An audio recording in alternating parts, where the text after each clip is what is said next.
ഉൽപ്പത്തി പുസ്തകത്തിലുള്ള വായന 16-ാം അധ്യായം. ഹാഗാറും ഇസ്മായേലും. അബ്രാമിൻ്റെ ഭാര്യ സാറായി പ്രസവിച്ചിരുന്നില്ല. അവൾക്ക് ഹാഗാർ എന്നു പേരുള്ള ഈജിപ്തുകാരിയായ ഒരു പരിചാരിക ഉണ്ടായിരുന്നു. സാറായി അബ്രാമിനോട് പറഞ്ഞു, ഇതാ, പ്രസവിക്കുന്നതിൽ നിന്ന് കർത്താവ് എന്നെ തടഞ്ഞിരിക്കുന്നു. അങ്ങ് എൻ്റെ പരിചാരികയെ പ്രാപിക്കുക. ഒരുപക്ഷെ അവളിൽ നിന്ന് ഞാൻ പുത്രലബ്ധിയാകും. അബ്രാം സാറായിയുടെ വാക്ക് ശ്രവിച്ചു. അബ്രാമിൻ്റെ കാനാൻ ദേശവാസം 10 വർഷം പിന്നിട്ടപ്പോൾ അബ്രാമിൻ്റെ ഭാര്യ സാറായി തൻ്റെ പരിചാരികയായ ഈജിപ്തുകാരി ഹാഗാറിനെ ഭർത്താവായ അബ്രാമിന് ഭാര്യയായി നൽകി. അവൻ ഹാഗാറിനെ പ്രാപിക്കുകയും അവൾ ഗർഭം ധരിക്കുകയും ചെയ്തു. താൻ ഗർഭിണിയാണെന്ന് കണ്ടപ്പോൾ തൻ്റെ യജമാനത്തി അവളുടെ ദൃഷ്ടികളിൽ വിലകെട്ടവളായി തീർന്നു. അപ്പോൾ സാറായി അബ്രാമിനോട് പറഞ്ഞു, എൻ്റെ ദുരിതം നിങ്ങളുടെ മേൽ ആയിരിക്കട്ടെ. ഞാനാണ് എൻ്റെ പരിചാരികയെ നിങ്ങളുടെ മാറിലേക്ക് വിട്ടുതന്നത്. പക്ഷേ അവൾ ഗർഭിണിയാണെന്ന് കണ്ടപ്പോൾ ഞാൻ അവളുടെ ദൃഷ്ടികളിൽ വിലകെട്ടവളായി. എനിക്കും നിങ്ങൾക്കും മധ്യേ കർത്താവ് ന്യായം വിധിക്കട്ടെ. അബ്രാം സാറായിയോട് പറഞ്ഞു, ഇതാ, നിന്റെ പരിചാരിക നിന്റെ കയ്യിൽ തന്നെയാണ്. നിന്റെ ദൃഷ്ടിയിൽ ശരിയായത് അവളോട് ചെയ്തു കൊള്ളുക. സാറായി അവളെ കഷ്ടപ്പെടുത്താൻ തുടങ്ങി.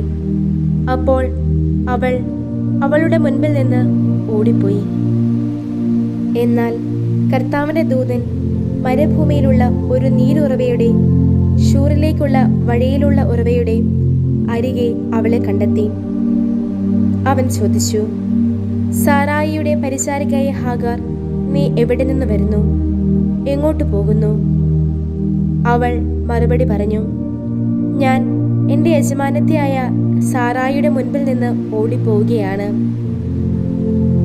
കർത്താവിൻ്റെ ദൂതൻ അവളോട് പറഞ്ഞു, നിന്റെ യജമാനത്തിയുടെ അടുത്തേക്ക് തിരിച്ചുപോയി നീ അവളുടെ കരങ്ങൾക്ക് കീഴെ എളിമപ്പെടുക.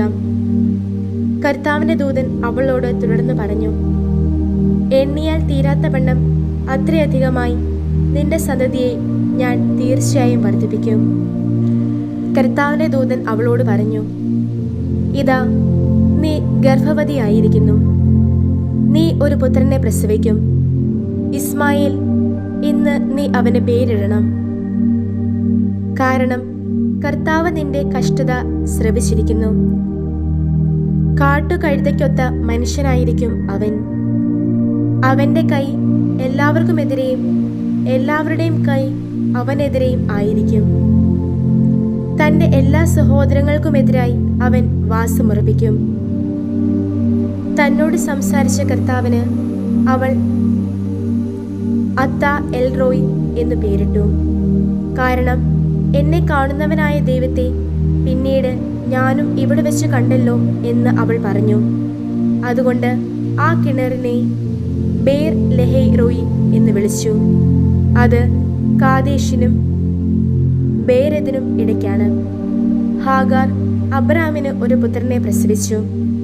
ഹാഗാർ പ്രസവിച്ച തൻ്റെ പുത്രന് അബ്രാം ഇസ്മായേൽ എന്ന് പേരിട്ടു.